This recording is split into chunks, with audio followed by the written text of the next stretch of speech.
Already register ചെയ്തിട്ടുണ്ട്. രണ്ടാം തീയതി നടക്കുന്ന ജോബ് ഫെസ്റ്റിലേക്ക് സ്പോട്ട് രജിസ്ട്രേഷൻ മുഖാന്തരം കമ്പനികൾ കൂടുതൽ വരുമെന്ന് ഞങ്ങൾ പ്രതീക്ഷിക്കുന്നുണ്ട്. എല്ലാ മേഖലകളിൽ നിന്നുമുള്ള കമ്പനികൾ നേരത്തെ സൂചിപ്പിച്ചതുപോലെ തന്നെ പങ്കെടുക്കുന്നുണ്ട്. ഈ ഒരു സാഹചര്യം, ഈ ഒരു അവസരം പരമാവധി പ്രയോജനപ്പെടുത്താൻ നമ്മുടെ നാട്ടിലെ എല്ലാ ഉദ്യോഗാർത്ഥികൾക്കും സാധിക്കണം. രാവിലെ 9:30 തൊട്ട് 5 മണി വരെയാണ് ജോബ് ഫെസ്റ്റ് സംഘടിപ്പിക്കുന്നത്. Shri Vidyadhiraja arts and science college, നമ്മുടെ വലിയ കിംസ് ഹോസ്പിറ്റലിന് ഓപ്പോസിറ്റുള്ള കോളേജിൽ വെച്ചാണ് പ്രോഗ്രാം നടക്കുന്നത്. ഗ്രന്ഥശാല പ്രവർത്തനങ്ങൾക്ക് വളരെ മെച്ചപ്പെട്ട നിലയിൽ കരുനാഗപ്പള്ളി താലൂക്ക് കേരളത്തിലെ തന്നെ ഏറ്റവും മെച്ചപ്പെട്ട നിലയിൽ പ്രവർത്തിക്കുന്ന ഗ്രന്ഥശാലകളുള്ളതും അതുപോലെ തന്നെ ഗ്രന്ഥശാല സംഘത്തിന് പ്രവർത്തനം നടക്കുന്ന സ്ഥലമാണ്.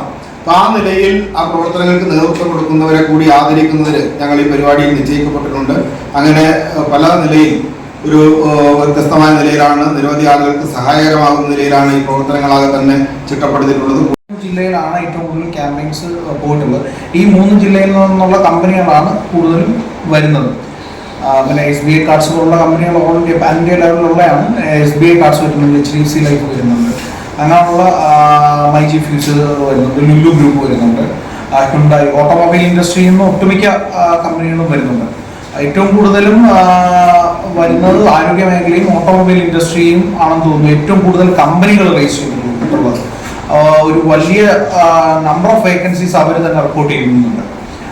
ആരോഗ്യ മേഖലയിൽ നഴ്സുമാരുടെ എണ്ണം, അതേക്കൂട്ട് തന്നെ ഡോക്ടേഴ്സിന്റെ വേക്കൻസീസ് വരുന്നുണ്ട്. ഇപ്പം കിൻഡർ ഹോസ്പിറ്റലിലൊക്കെ ഗൈനക്കോളജിസ്റ്റ് അടക്കമുള്ള ഡോക്ടേഴ്സിനെ അവർ പറഞ്ഞിട്ടുണ്ട്. അതുപോലെ നമ്മുടെ പെരുന്നാളിലാണെന്നുണ്ട് AM ഹോസ്പിറ്റലിൽ സ്റ്റാർ, ഇവിടെയൊക്കെ നഴ്സുമാരുടെ എണ്ണം വളരെ വലുതാണ്. ടെക്നീഷ്യൻസ്, ലാബ് ടെക്നീഷ്യൻസ്, ഫാർമസിസ്റ്റ്, അങ്ങനെ പറയാനാണെന്നുണ്ടെങ്കിൽ നമുക്കൊരു ദിവസം കൊണ്ടിട്ട് പറഞ്ഞാൽ തീരാത്തത്ര വേക്കൻസീസ് ഹോസ്പിറ്റൽസ് കൃത്യമായിട്ട് നമുക്ക് അപ്ഡേറ്റ് തന്നിട്ടുണ്ട്. അപ്പം ഇതിനകത്തൊരു വലിയൊരു പോരായ്മ പലപ്പോഴും തൊഴിൽ മേളകൾ സംഘടിപ്പിക്കുമ്പം സ്ഥാപനങ്ങളുടെ ഒരു പരാതി എന്ന് പറയുന്നത് അവർക്ക് റൈറ്റ് കാൻഡിഡേറ്റിനെ കിട്ടുന്നില്ല എന്നുള്ളതാണ്. അപ്പൊ അതിനൊരു പരിഹാരം കാണാൻ ഞങ്ങൾ ചെയ്യുന്നൊരു അഡീഷണൽ സ്റ്റെപ്പ് എന്ന് പറയുന്നത്, നേരത്തെ ഏതൊക്കെ സ്ഥാപനങ്ങൾക്ക് ഏതൊക്കെ വേക്കൻസി ഉണ്ട് എന്ന് കൃത്യമായി നമ്മൾ ഡേറ്റ എടുത്തിട്ടുണ്ട്. അപ്പോൾ അതനുസരിച്ചുള്ള ഒരു പ്ലാനിങ് ആൻഡ് മാർക്കറ്റിംഗ് നമ്മൾ ഇതിനു വേണ്ടിയിട്ട് നടത്തുന്നുണ്ട്. ഇന്ന കമ്പനി ഇപ്പം AM ഹോസ്പിറ്റലിലേക്ക് ഏകദേശം 10ഓളം നഴ്സുമാരുടെ വേക്കൻസി ഉണ്ട്. ഇപ്പം നമുക്ക് എടുത്ത് പറയാനാണല്ലോ തൊട്ടടുത്ത് ഉള്ളത്.